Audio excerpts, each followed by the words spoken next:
एक नई कहानी के साथ शुरुआत करते हैं। इस कहानी के अंदर आपको पता चलेगा कैसे दो इतना नफरत करने वाले लोग कैसे एक दूसरे के प्यार में पड़ जाते हैं और वो एक साथ अपनी नाइट स्पेंड करते हैं। उन्हें एक दूसरे का नाम भी नहीं पता होता है और इसी के साथ हम देखेंगे क्या उनकी शादी हो पाएगी एक दूसरे से कि नहीं। शुरू करते हैं स्टोरी। स्टोरी की शुरुआत होती है क्लियांग नाम की एक लड़की से। क्लियांग की शुरुआत होती है क्लियांग नाम की एक लड़की से। क्लियांग को कुछ सपना आ रहा होता है। उसमें कोई इसे ज़बरदस्ती कोई दवा खिलाने की कोशिश कर रहा होता है। क्लियांग पर बहुत ज़्यादा मना करने की कोशिश करती है, पर वो लड़की जो उसकी बहन है, जो उसकी स्टेप सिस्टर है, वो उसे ज़बरदस्ती वो खिला देती है और एक इंसान उसे ज़बरदस्ती वो खाने के लिए कहता है। वो कोई और नहीं क्लियांग की बहन के साथ मिला हुआ एक इंसान है। वो कहता है अगर तुम मेरा कहना नहीं मानोगी तो मैं तुम्हें यहाँ से कैसे जाने दूंगा। क्लियांग बहुत मना करती है पर उसे ज़बरदस्ती वो दवा खिला दी जाती है। वो नशे की दवा होती है जिससे वो एक बहुत बड़े कॉन्ट्रैक्टर के साथ नाइट स्पेंड कर ले और उससे क्लियांग की बहन को बहुत पैसा मिलेगा। क्लियांग को बिल्कुल भी होश नहीं होता है और वो बेड पर लेटी हुई होती है। वो समझ जाती है उसके साथ ये लोग कुछ ना कुछ करना चाहते हैं। क्लियांग वहाँ से भागने की कोशिश करती है। पर वो इंसान उसे ज़बरदस्ती पकड़ लेता है और उसे नहीं जाने देता है। क्लियांग वहाँ से भागना चाहती होती है पर वो उसे कहता है अगर तुम ऐसा सब करोगी तो मैं तुम्हें छोड़ूंगा नहीं, और वो उसे पकड़ लेता है और उसके साथ ज़बरदस्ती करने लगता है। क्लियांग अपने आप को बचाने की कोशिश करती है पर वो उसे एक और थप्पड़ मार देता है। फिर हम देखते हैं क्लियांग को जब होश आता है थोड़ा बहुत, वो उस इंसान के सर पर मार के कहीं भाग जाती है। क्लियांग अपने आप को बचाने की बहुत कोशिश करती है। क्लियांग जब बाहर आती है वो एक होटल के अंदर होती है। क्लियांग कुछ ना कुछ करके भाग के वहाँ से निकलती है और जो क्लियांग की बहन होती है उसके साथ एक लेडी भी होती है। वो हर एक डोर पर नॉक करके पूछती है कि कोई लड़की आपके रूम में तो नहीं आ गई, पर किसी को भी क्लियांग नहीं मिलती है। क्लियांग पता नहीं किस रूम के अंदर चली जाती है। क्लियांग की बहन जो होती है वो कहती है कि मुझे तो लगता है कि ये लड़की किसी ना किसी के साथ ज़रूर है और उसका कहीं ना कहीं अफेयर चल रहा है और वो लड़का उसे जानता है, इसीलिए वो उसके साथ कहीं चली गई है। पर क्लियांग किसी के रूम में अंदर आ जाती है। वो इंसान मिस्टर जे होते हैं। मिस्टर जे समझ नहीं पाते हैं ये कौन सी लड़की है और उसे अपनी बाहों में भर लेते हैं। और फिर मिस्टर जे को कुछ भी याद नहीं रहता है कि क्लियांग और उसके बीच में क्या हो रहा है। मिस्टर जे उसे वो लड़की समझते हैं जिससे वो प्यार करते हैं और उसके साथ शादी करने वाले होते हैं। मिस्टर जे का फ़ोन बजता है और वो सोचते हैं कि कौन उन्हें डिस्टर्ब कर रहा है। पर सुबह जब वो फ़ोन उठाते हैं तो मिस्टर जे की गर्लफ्रेंड उसे कहती है कि मैं तुम्हारे साथ आगे अपना रिलेशनशिप नहीं बढ़ा सकती हूँ, मैं जा रही हूँ। मिस्टर क्लियांग जब देखते हैं मिस क्लियांग जब देखती है वो मिस्टर जे के साथ है, वो समझ जाती है नशे की हालत में दोनों के बीच में कुछ हो गया है। और मिस्टर जे के पास फ़ोन आता है उनके पापा को। वो कहते हैं तुम कब शादी करने वाले हो।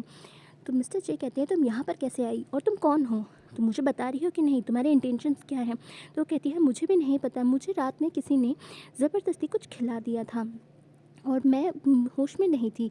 वो कहती है कि मैं तुमसे रिक्वेस्ट कर रही हूँ, जो भी बाहर आया है तुम उन्हें नहीं बताना कि मैं यहाँ पर हूँ। वो लेडी समझ आती है कि हमने हर रूम के अंदर चेक कर लिया है पर इसी रूम के अंदर हमने चेक नहीं किया है, मिस्टर जे नाम के किसी इंसान का रूम है। और फिर जब वो बाहर खड़ी होती है तो वहाँ पर स्टाफ आ जाती है। स्टाफ कहती है कि हमारे वीआईपी गेस्ट का रूम है और आप यहाँ पे नहीं जा सकती हमारी परमिशन के बिना। लेडी ज़बरदस्ती उसे साथ में लिए जाती है। मिस्टर जे कहते हैं पर अगर अब तुमने मेरे साथ नाइट स्पेंड कर ही ली है तो तुम्हें ये भी पता होना चाहिए कि तुम्हें मुझसे शादी करनी पड़ेगी। तो कहती है कि मैं ऐसा कुछ नहीं करना चाहती हूँ, पर फिर वो ज़बरदस्ती उसको कहता है कि तुम अगर अपने आप को बचाना चाहती हो तो तुम्हें वो करना ही पड़ेगा। और मिस्टर जे के साथ मिस क्लियांग शादी कर लेती हैं। सबको ऐसा लगता है शादी के अंदर कि ये लड़की वो सेम नहीं है जैसी उन लोगों ने देखी थी, ये कोई दूसरी ही लड़की है। हाँ, मिस क्लियांग वो लड़की नहीं है जो उसकी गर्लफ्रेंड है और सब लोग डाउट में आ जाते हैं कि ये वही लड़की है मिस्टर जे की वाइफ मिसेस जे। तो सब लोग क्लियांग को ही मिसेस जे समझने लगते हैं। फिर दिखाया जाता है मिस क्लियांग के साथ जो लड़का होता है वो ज़बरदस्ती जो उनको पैसे दिए होते हैं उसने उसकी बहन को, वो उनसे कहता है कि तुम अगर मुझे क्लियांग नहीं ला के दोगे तो मैं तुम सबको छोड़ूंगा नहीं। तुम लोग ने रुपए ले लिए पर मुझे क्लियांग ज़बरदस्ती इतना मारी, उसने मारा और मुझे छोड़ के चली गई कहीं और। मैं तुम सबको नहीं छोड़ूंगा अगर मुझे क्लियांग नहीं मिली। तो ये लोग ज़बरदस्ती सोचते हैं कि अब तो क्लियांग को ढूंढना पड़ेगा। उन्हें पता चलता है क्लियांग की किसी के साथ शादी हो गई है मिस्टर जे के साथ, और ये लोग डर जाते हैं क्योंकि ये लोग के पास बहुत सारा पैसा उनके पास होता है और उनको वापस करना होता है उसी लड़के को जिसको वो क्लियांग को भेज रहे थे जहाँ पर। और यहाँ पे इन दोनों के बीच में कॉन्ट्रैक्ट साइन हो जाता है कि बिना बताए मिस क्लियांग कहीं नहीं जाएगी, और मिस्टर जे उन्हें अपना कार्ड देते हैं। कहते हैं तुम्हें जो भी खर्चा करना है तुम कर सकती हो। वो कहती है कि मुझे ऐसा कोई खर्चा नहीं करना है, तुम्हारे कार्ड की मुझे ज़रूरत नहीं है। और मिस क्लियांग के पास फ़ोन आता है, उन्हें ज़बरदस्ती बुलाते हैं। कहते हैं कि अगर तुम नहीं मिलने आए तो तुम समझ लेना कि मैं तुम्हारी दादी के साथ क्या करूँगी। मिस क्लियांग नहीं चाहते हुए भी वहाँ से जाती है और मिस्टर जे को कुछ नहीं बताती है, क्योंकि उसे पता है कि अगर वो मिस्टर जे को बता देगी तो मिस्टर जे बहुत ज़्यादा टेंशन में आ जाएंगे और उन्हें ऐसा लगेगा कि वो कोई सही लड़की नहीं है।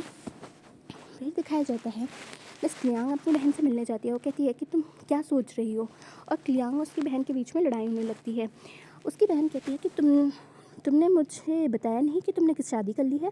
तो कहती है कि मुझे तुम्हें बताना ज़रूरी नहीं है, पर वहाँ पे जो लोग होते हैं वो उसको ज़बरदस्ती पकड़ लेते हैं और उसको मारते हैं। कहते हैं तुमने कैसे, मैंने तुम्हें कहा था ना तुम्हें किसी के साथ नाइट स्पेंड करने दो। कहती है कि मैंने थोड़ी ना कहा था, तुमने कहा था, तुमने मुझे ज़बरदस्ती कुछ खिला दिया था और तुम चाहते थे, तुमने उनसे रुपये ले लिया, तुम चाहते थे कि मैं उसके साथ नाइट स्पेंड करूँ, रुपये तो तुम लोगों ने लिए थे। तो वो कहती है कि तुम देख रही हो ना तुम्हारी दादी बीमार है, अगर तुम ज़्यादा कुछ करोगी ना तो मैं उनके खर्चे के रुपए नहीं भरूंगी।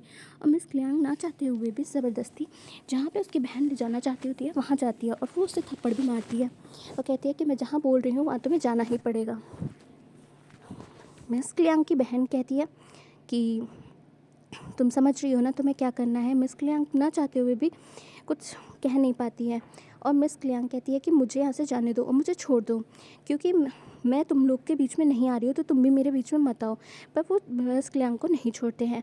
मिस्टर जी को पता चलता है कि मिस क्लियांग घर पर नहीं है। उनके पापा कहते हैं कि तुम्हें पता होना चाहिए कि मिस क्लियांग कहाँ है, वो मिसेस जे है और वो हमारे घर की बहू है। तो कहती है कि पता नहीं मिसेस जे कहाँ पे चली गई है, मुझे भी नहीं पता है, वो मुझे बता के नहीं गई हैं। तो कहता है कि मैं तुम्हें कितनी बार बोल चुका हूँ, तुम्हें तुम्हारी वाइफ का ख्याल रखना चाहिए, तुम्हें पता होना चाहिए वो कहाँ गई है। पर वो बहुत टेंशन में थी जब वो गई थी। मिस्टर जे सोचते हैं कि कहीं पर गई होगी, मुझे क्या करना उससे, वैसे भी मैं उससे जानता भी नहीं हूँ। उसके पापा को शक हो जाता है कि मिसेस जे कौन है और वो कहाँ गई है।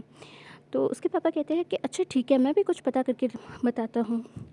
और वो समझ आते हैं मिसेस जे किसी ना किसी चीज़ में फंसी हुई है। वो बहुत टेंशन के अंदर थी जब वो गई थी। मिस्टर जे को समझ में आ जाता है कि मिस क्लियांग किसी न किसी टेंशन के अंदर है, क्योंकि मिस क्लियांग के पीछे उस दिन भी कोई पड़ा था। फिर वो इंसान मिस क्लियांग के पास आ जाता है और कहता है कि तुमने उस दिन मेरे सर पर मारा था ना, आज मैं तुम्हें बताता हूँ कि तुमने क्या किया था, आज मैं तुम्हें छोड़ूंगा नहीं। और मिस्टर जे को पता चल जाता है कि मिस क्लियांग कहाँ है, क्योंकि उनकी लोकेशन ऑन होती है।